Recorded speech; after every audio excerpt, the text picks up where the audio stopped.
வாய் கூட அழுகின்ற பிள்ளைக்கு தானே பசி என்று பரியோடு பாலூட்ட வருவாள் உன் வீட்டு கண்ணாடி. ஆனாலும் கூட முன் வந்து நின்றால் தான் முகம் காட்டும். இங்கே மனதுக்குள் பல கோடி நினைவுகள் இருந்தாலும் உதடுகள் திறந்தால்தான் உதவிகள் பெறக்கூடும்.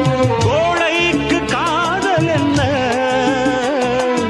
ஊமைக்கு பாடல் என்ன? ஓ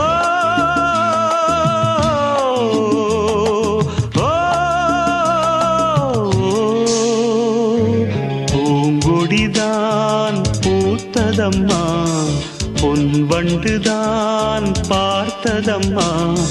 பாட்டெடுக்க தாமதிக்க வாடை காற்று பூ பறித்த